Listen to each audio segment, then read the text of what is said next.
Good afternoon, everybody. Hopefully, you are having a good day so far and enjoying the lovely weather which we are having at the moment. But welcome to today's Wellness Wednesday webinar, where today's topic is what do calories mean? My name is Katrina Francis, and I'm working within the ESS Nutrition and Wellbeing team. If you do have any questions throughout today's webinar, if you pop them into the question and answer box, and I'll be happy to go back to them at the end. So today we will be discussing what calories are, why we need them, the guidelines for the amount of calories that we should be consuming, and also looking at how individuals can maintain an energy balance. Along the way as well, hopefully we're going to bust some common nutrition myths around calories and compare the amount of calories in different foods. So what are some of the nutritional myths that we are hopefully going to bust today? So first of all, very common, I need to consume 2,000 calories a day if I'm a female or 2,500 calories a day if I'm a male. Foods high in calories should be avoided. Calories are bad for me. I need to calorie count to lose weight or to maintain an energy balance.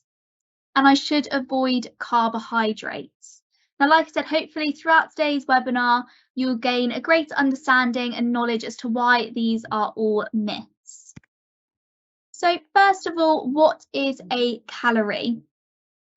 So a calorie is a measure of energy. And throughout today's webinar, I will be interchanging between using the word calories and energy, but essentially they are the same thing. For us as humans, what we need this energy for is to first of all do any physical activity and to perform movements, but also for our basal metabolic rate. And our basal metabolic rate is what we need to stay alive. So for us to function normally, for us to think, to breathe, to grow, and basically stay alive.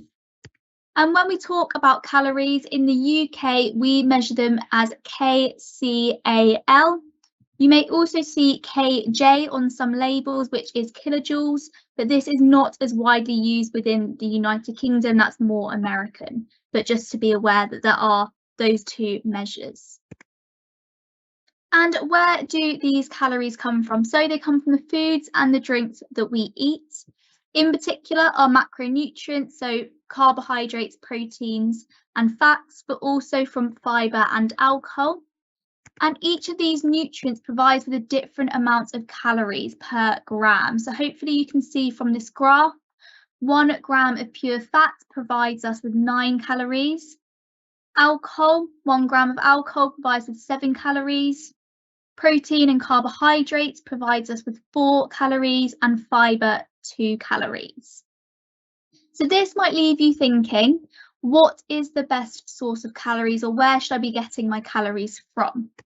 Ultimately, they should mainly be from our macronutrients, so carbohydrates, proteins, and fats. But carbohydrates are our body's preferred source of energy. The reason being is that they're broken down quickly into glucose and utilised as energy quickly, compared to fat and protein, which undergo other processes before they are used as energy. So they're not utilised as energy as well compared to carbohydrates. And this is, again, as always, displayed within the Eat Well guide. So as you can hopefully see, that carbohydrate group, which has potatoes, bread, rice, pastas, and other starchy carbohydrates, the yellow group, has a larger proportion as we do require more, and it's our body's preferred, compared to the pink group and the purple group. So that just goes in line with the government guidelines. So next, let's tackle the very common question of how many calories do I need? Unfortunately, there is no simple answer for this. You may have seen some guidelines to suggest females should be consuming 2,000 calories per day, whereas men should be consuming 2,500 calories per day. But this is just an average, and it's also for an individual who meets the recommended physical activity guidelines of 150 minutes of moderate activity a week. The amount of calories that you will need will vary depending on 2 things. The first is our basal metabolic rate. So this is just the minimum amount of energy that we need to stay alive for our heart to beat, our hair and nails to grow, and so on. And this will vary massively between individuals. Could be because we have different body compositions. So actually, if we carry more muscle, then fat mass, then we'll require more calories. Our current weight, so actually perhaps if we are carrying extra weight, our body's needing to work harder to sort of carry that extra bit of timber, so we may need a little bit more calories to just sustain movement. Gender, so as we know, males require more than females. Our age, so as we get older, the amount of calories that we require may reduce. Obviously, we're not growing as much as a child would. And also our general health. So there are certain conditions which may require us to consume more calories. A good example is Parkinson's. Also, the amount of energy or calories we require will depend on the amount of physical activity that we do. And this will vary massively between individual to individual and on a day-to-day basis. So someone who is more sedentary, job-wise, will require less than someone who has a very active job. And again, we've got to understand the differences in types of physical activity. Obviously, a 10-kilometre run will require more energy than a 5-kilometre walk as well. So it's just understanding differences in the amount of physical activity that you do. So next up, let's address this myth of calories are bad. So are they bad for us? Simply no. We should not be afraid of calories. They are not the enemy, which many people do believe. As I mentioned, they keep us alive, they keep us kicking, they keep our organs working and keeping us alive. So we do definitely need them. Even if we're perhaps not the most physically active, we still require that minimum amount per individual. However, when we consume too many calories is when problems may arise. This can tip us into a positive energy balance. So when we are consuming too many calories compared to what we are using up, lead to weight gain and has that domino effect leading to multiple other chronic diseases, such as heart disease, high blood pressure, certain types of cancers, and also just makes life a little bit more challenging and difficult if we're carrying that bit of extra weight. So calories aren't bad for us. Next up, should I avoid foods which are high in calories? There are certain foods which are high in calories, but they're actually still very vital for a healthy, balanced diet. Some examples include avocados, salmon, mixed nuts, and olive oils. The reason being is these are all sources of unsaturated fatty acids. And if you remember, 1 gram of fat provides us with 9 calories. So then essentially they are naturally going to be a bit higher in calories compared to other foods and so on. But these unsaturated fatty acids are vital for maintaining good cholesterol. They help to absorb fat-soluble vitamins. They build cells and maintain body functions, as well as maintaining a healthy heart. And they don't just provide us with unsaturated fatty acids, they provide us with vitamins, minerals, and proteins as well. The same goes on the flip side, that actually foods which are low in calories does not necessarily mean they're good for us and that we can consume as much as we want of them. Everything in moderation is key when thinking about this. But we do need to watch out for foods which are considered to be empty calories. Empty calorie foods are items which have little or no nutritional value in terms of other nutrients, vitamins, and minerals which we need in a healthy, balanced diet. They are usually food or drink which are predominantly made up of sugars, fats, oils, or they are alcohol. An example of this is the difference between the calories from a crisp and the calories from a broccoli. The crisp likely to have little or no micronutrients compared to the broccoli, which will have lots of micronutrients and obviously going to be more beneficial for our health. Now this leads me on to the quality calorie concept. So a healthy diet is not just about how many calories we are consuming, we also need to be thinking about the quantity or the quality of the carbohydrate, of the calorie. For example, very similar foods may have very similar amount of calories, but actually the nutritional value of them can be very different. Some good examples of the differences between whole grain varieties of carbohydrates, so bread, pastas and rices, compared to the white, the refined versions. They may be very similar in calories or even perhaps a little bit higher, but the whole grain varieties provides with fibre, which is really important, keeping us fuller for longer and also important for our gut health. And again, the differences between processed meats and lean meats. So they might be similar calories, but processed meats can be higher in salt, which obviously can increase our blood pressure, increase our risk of heart diseases and stroke as well. So when thinking about a healthy balanced diet, it's not just about the quantity of calories that we're consuming, but also the quality of the foods that we are consuming as well. And this leads me quite nicely onto a little bit of a calorie comparison. So first up, we have almonds and sweets, similar portions, same amount of calories. But again, if we're thinking about the quality calorie concept, you might want to think about the almonds providing us with fibre, vitamins, minerals and proteins, compared to the sweets here, which are likely to be high in sugar and they're seen to be empty calories as well. Another comparison is avocado on toast with pizza. Similar sizes, same amount of calories. Again, this is where you think about a balance of what is considered to be healthy and what is considered to be part of a balanced meal. Avocado on toast provides us with unsaturated fatty acids and proteins. The pizza perhaps is a little bit higher in saturated fats, which not so good for heart health, but actually it has cheese on it, which provides us with calcium. So again, it's thinking about being part of a healthy balanced diet. Both of them can be, but opting for the healthier options. So this is just to show that we can't just look at calories, we should be considering the nutritional value of the foods, how it relates to the Eat Well guide, and thinking about the other vitamins, minerals and nutrients within those foods. This leads me on to a couple more calorie comparisons. So first of all, let's look at some trendsetters. We tend to go for what's in the media, what's on the news and so on, but it's just to highlight that perhaps it's not always the best thing to follow.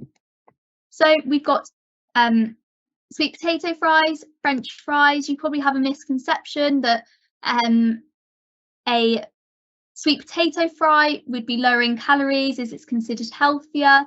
It's actually not. However, you may want to argue that although it's higher in calories, it's going to have a lower GI, so it may be more beneficial to help keep us fuller for longer and also for our health. And again, very much in the media and social media trends at the moment, apple and peanut butter, actually quite a lot higher in calories compared to the cucumber and hummus. But again, they provide us with different vitamins and minerals. The apple and the peanut butter is going to be higher in protein than the cucumber and hummus. So just to highlight that just because something is popular in the media, it doesn't automatically make it the healthier or better option for us. You've got to remember that this is just a small proportion of that person's daily intake. Next up, we've got a comparison between food and drink. Drink is often sort of forgotten about when it comes to calories, as we just use it to rehydrate ourselves, but they can be very high in calories, and that is just displayed hopefully within these two images. So one drink is equivalent to all of those strawberries, where again, that one drink is equivalent to an entire meal.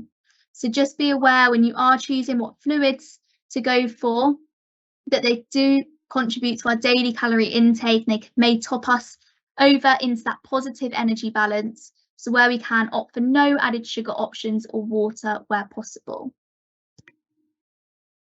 So now let's look at how we can maintain our energy balance to ensure that we're neither in the positive energy balance, where actually we're consuming too many calories compared to what we're using up, or on the other side of things, a negative energy balance, which is when we're not consuming enough calories, not consuming enough energy, makes us more susceptible to injury and illness, makes us weak, and can also leave us in a bad mood.